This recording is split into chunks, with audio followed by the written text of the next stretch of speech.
विशेष है, किंतु मुझे अभी तक ये समझ नहीं आई कि ये स्वर्णावती अप्सरा मेरे जीवन में कैसे आ रही है।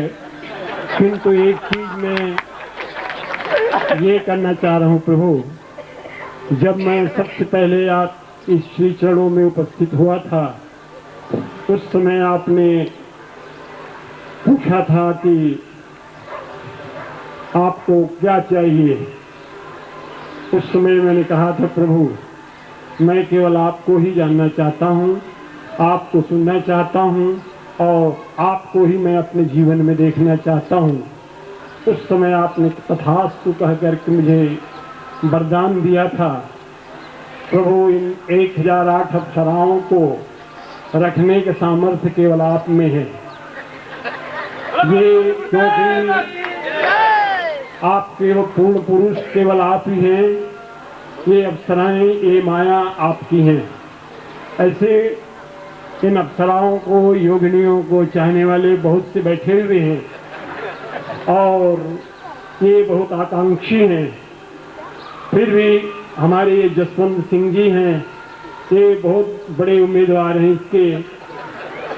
आप जिसको देना चाहें दीजिए। उसके बाद मेरे तो केवल आप हैं। इसके बाद मांगने के लिए मेरे पास मेरे जीवन में और कुछ शेष नहीं है। शेषम अशेषम जातम, जो कुछ मांगना था मैं तो उस दिन ही मांग लिया जिस दिन आपने तथास्तु कहा। आज जब आपने ब्रह्म मुहूर्त में सन्यासी शिष्यों को दीक्षा प्रदान की, मैं वहाँ उपस्थित था।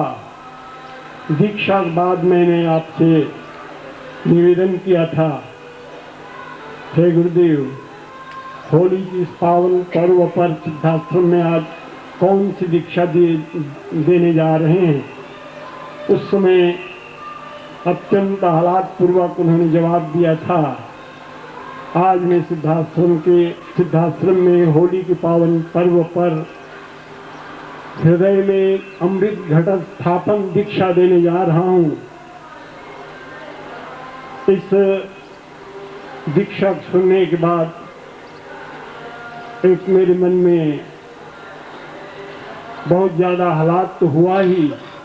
सिद्धाश्रम के योगी कितने सौभाग्यशाली हैं कि वे निरंतर आपके ध्यान में लगे हुए आपकी चेतना को प्राप्त करने के लिए सतत उत्सुक रहते हैं और आप वही चीज देने जा रहे हैं।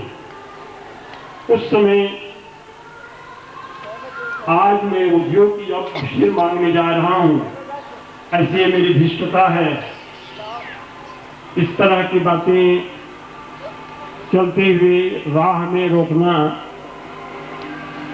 अच्छी बात नहीं है, मर्यादा के प्रतिकूल है। फिर भी मैंने बाल सुलभ धृष्टता की, उसके लिए मैं क्षमा चाहूंगा कि जो दीक्षा जिस समय सिद्धाश्रम में देने जा रहे हैं, मैं निवेदन करना चाहता हूं प्रभु, ये आपके शिशु, ये आपके शिष्य उतने ही ये भी अधिकारी हैं उस दीक्षा के। हृदय में अमृत घट स्थापन दीक्षा के मैं निवेदन करना चाहता हूँ चरणों में प्रभु, वही दीक्षा इन अपने शिष्यों को आज इस होली के पावन पर दे करके इन्हें कृतार्थ करें और मैं इसे कृतार्थ करता चाहता हूँ। रही बात, आपको मालूम है कि शिष्यों की मनोकामना इच्छाएं बड़ी हैं, किंतु कुछ इनकी मजबूरियां हैं। उससे कोई अपराध हुआ हो तो बोल सदगुरुदेव की, पूजनीय माता जी की, आश्रम साधक परिवार की ओम।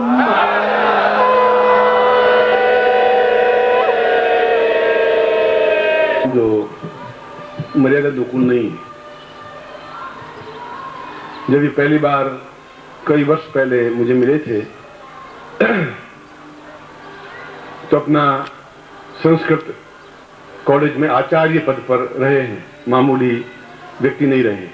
संस्कृत के उच्च कोटि के विद्वान हैं और सैकड़ों शास्त्र इनको याद है, कंठस्थ हैं, वैयाकरणीय हैं। और अपना सब कुछ छोड़ छाड़ करके आए थे और मैंने कहा कि मेरे साथ रहना बहुत ही कठिन कार्य है। उन्होंने कहा कि मैं जीवन को और देह को छोड़ करके आपके पास आया हूं, क्योंकि मैं आपको पहचान चुका हूं। आप अपने आप को पर्दे में या जितना भी ढकें वो आपकी इच्छा है। जब आप पर्दा हटाना चाहें, मुझे याद है वेलाई ने, आपकी मर्जी, मगर मैं पूरे जीवन के क्षणों को आपके चरणों में ही व्यतीत करना चाहता हूं। और मैंने कहा था कि 1 दिन, 2 दिन, 3 दिन, पूरे 7 दिन तक इनको परखता रहा, देखता रहा और इनको शिष्य के रूप में यहां रहने दिया रहे। मगर इन पिछले 10 वर्षों में, 12 वर्षों में उन्होंने एक बार भी मर्यादा का उल्लंघन नहीं किया। कई बार मैंने मजाक भी की, हंसी भी की, मगर फिर भी जहां भी भेजा, जैसे परीक्षा ली, ये परीक्षा की कसौटी में खरे उतरे और धीरे धीरे सिद्धाश्रम प्राप्ति की ओर अग्रसर होते गए। ऊपर से शिविरों के काम करते रहे, मगर जो मूलभूत ज्ञान था, मूलभूत चेतना थी, वह इनको मैं प्रदान करता रहा। पिछली बार जुलाई में भी आपने देखा होगा तो मैंने बताया था कि सिद्धाश्रम में जाकर के आने की क्षमता प्रदान की है। अभी और कुछ भी उसमें जो चरण हैं वो देने बाकी हैं, मगर फिर भी कोई गरूर, कोई घमंड, कोई अहम उनमें नहीं आ पाया है और कभी कुछ मांगा ही नहीं। कई बार पूछता हूं कि तुम्हारा धोती कुर्ता ठीक है? हाँ गुरु जी ठीक है। कई बार कहता हूं तुम्हें कुछ 5 रुपए दूं तो वो मैं देता भी हूं, भाई मारे में कोई तकलीफ नहीं हो जाए, तो मेरे चित्र के आगे जाके रख देते हैं। न कोई इच्छा है, न कोई आकांक्षा है। ये इनकी कोई मैं तारीफ नहीं कर रहा हूं, ये एक शिष्य की क्या मर्यादा है, उस मर्यादा को आपके सामने रख रहा हूं। उन्होंने 2 बातें कही, एक तो अप्सराओं की। तो सुबह आज मैं अधिकांश समय मेरा सिद्धाश्रम में व्यतीत हुआ और उन सारे शिष्यों को, उन योगियों को कुछ ऐसी दीक्षाएं, प्रयोग करवाने थे जो होली की रात्रि को या आज ही हो सकते थे। और बड़ी व्यस्तता में उनको वे दीक्षाएं दी और उनका चेहरा प्रसन्नता के साथ खिल उठा कि वास्तव में ही हमें जो कुछ आपने प्रदान किया है उसकी कोई तुलना नहीं है। कोई ब्रह्मांड का कोई व्यक्ति इस प्रकार की दीक्षा या प्रयोग नहीं दे सकता। ब्राह्म मुहूर्त आया तो उस समय शायद ये पीछे खड़े हों या आए हों, मैं नहीं कह सकता। उस समय में उन सन्यासी शिष्यों को जो 2000 वर्षों के हैं, 3000 वर्षों के हैं, जो साधनारत हैं, जो इतने वर्षों से एक शिष्यवत, मर्यादावत जो उनको काम सौंपा हुआ करते रहे हैं, तो वह प्रयोग भी, वह दीक्षा भी उनको मुझे प्रदान करनी थी। इन्होंने देखा होगा, मुझे भान इस बात का नहीं रहा। और उसके बाद वापिस में यहां आ गया, क्योंकि उनके साथ जितना समय व्यतीत करना था, 5-6 घंटे, 7 घंटे, 1 घंटा पूरा गुरुदेव के साथ ही व्यतीत किया और एक असीम आनंद की अनुभूति, उपलब्धि, अनुभव की, एहसास की। माता जी को भी साथ ले गया था और जो कुछ मेरे चिंतन, मेरे विचार उनके सामने रखे और उन शिष्यों को, उन सन्यासियों को दीक्षा प्रदान की, जो कि जिस दीक्षा की बात कर रहे हैं वो अपने आप में अत्यंत दुर्लभ और दुर्लभतम है। अप्सराएं मिलने के बाद तो जब आप सिद्धाश्रम में जाएंगे तो अप्सराएं तो मिल जाएंगी, मगर अप्सराओं को नियंत्रण में रखना मामूली आडमांस के व्यक्ति के बस की बात नहीं होती। अप्सरा जैसी चंचल लहर के तरह चलने वाली, मन के वेग के समान उड़ने वाली, उसको नियंत्रण रखना बहुत बड़े पौरुष का काम होता है और बिना पौरुष के यह संभव नहीं हो पाता।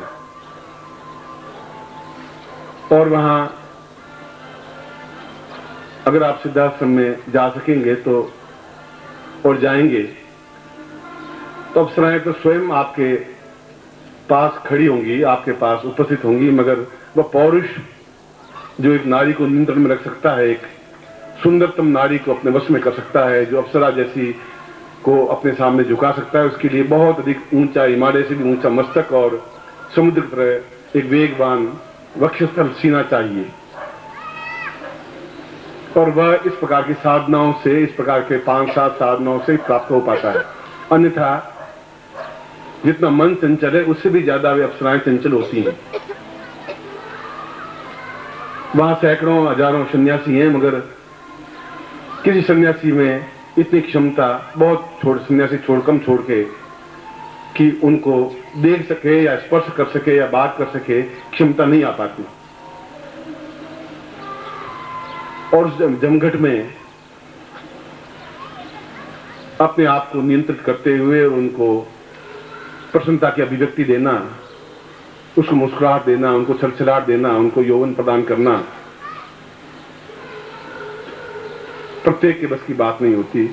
उसमें मंत्र शक्ति होनी चाहिए, एक पौरुष होना चाहिए, समुद्र की तरफ वेग होना चाहिए।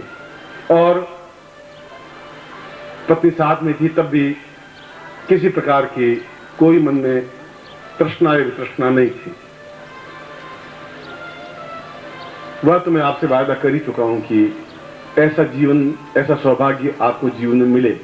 एक नहीं, 108 अप्सराएं भी आपके सामने खड़ी रह सकें और आप जो आज्ञा दें वो करे, वो मनुष्य ही कर सकता है। ये मनुष्य के बस की ही बात है। वह तो एक आज आप मांगते तो मैं कर ही देता, मगर जो दीक्षा की बात आपने कही शास्त्री ने, तो 10 वर्षों में कुछ मांगा ही नहीं इन्होंने, पैसा भी नहीं मांगा, कोई चीज भी नहीं मांगी। खाने के लिए कहा, मैं पूछता हूं कि भोजन वृद्धि हो गया। और वास्तव में मैं उनको बहुत अधिक प्यार करता हूं, क्योंकि कहीं पर भी शालीनता को उन्होंने छोड़ा नहीं, मर्यादा का उल्लंघन नहीं किया।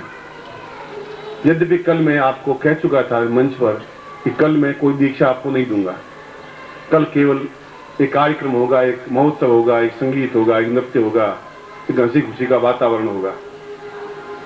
उस वातावरण को वो चुपचाप सुनते रहे, एक उचित अवसर की प्रतीक्षा करते रहे शायद। और जब देखा कि गुरुदेव जा रहे हैं तो वो आपके प्रेम की वजह से रुक नहीं पाए और मन में एक ही भाव इनका उदय हुआ कि जो आप सन्यासी शिष्यों को दे सकते हैं वो हम गृहस्थ शिष्यों को क्यों नहीं दे सकते। आप में जितनी क्षमता है ही, आपके अंदर कोई सन्यासी गृहस्थ का कोई भेद है ही नहीं, और सन्यासी को गृहस्थ बना सकते हैं, गृहस्थ को सन्यासी भी बना सकते हैं। जब ऐसा नहीं है तो फिर जो बच्चे हैं हमारे यहाँ, उन लोगों को भी इस सौभाग्य से इतना अद्वितीय रूप से आप दीक्षा दे रहे थे। और वास्तव में इस प्रकार की दीक्षा कुछ पलों की, कुछ मिनटों की होती है, मगर अद्वितीय तो अद्वितीय होती है। सूर्य तो चाहे 1 सेकंड के लिए हो गए, मगर पूरे संसार को रोशनी से भर देता है। इस प्रकार की दीक्षा पूरे जीवन को एक मस्ती के साथ भर देती है, आनंद के साथ भर देती है। फिर भी कल मैंने ये बात कही जरूर थी, मुझे अपने वचनों की रक्षा, शब्दों की रक्षा करनी चाहिए, मगर कृष्ण ने भी अपने शब्दों को तोड़ा। कृष्ण ने भी जब कहा था कि मैं महाभारत युद्ध में कोई शस्त्र उठाऊंगा नहीं, और जब भीष्म युद्ध करने के लिए खड़े हुए तो उन्होंने रथ का पहिया उंगली पे उठा करके फेंका जोर से, और भीष्म की छाती में जोर से लगा। भीष्म ने कहा कि आपने शस्त्र उठाने के लिए तो मना कर दिया था। इस निर्भीकता के साथ आपके सामने बढ़ रहा था।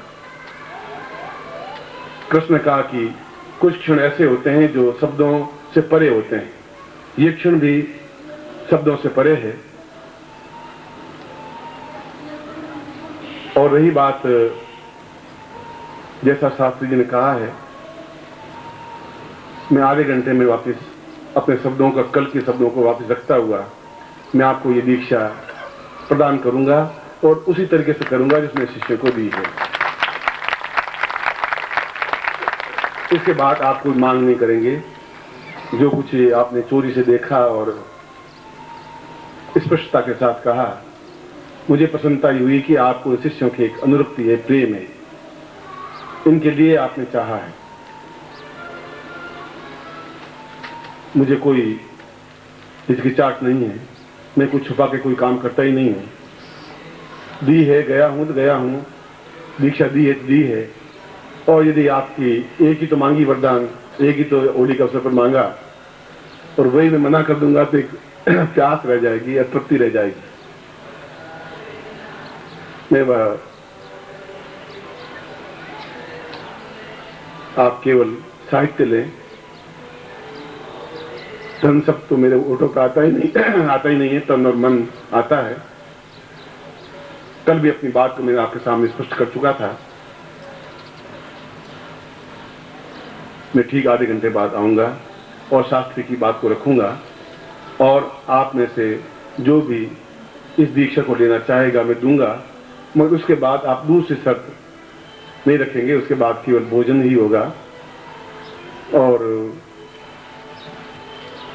फिर आप जैसा कार्यक्रम हो वैसा आप कार्यक्रम करेंगे, मगर मैं ठीक 30 मिनट बाद आकर के वो दीक्षा प्रदान।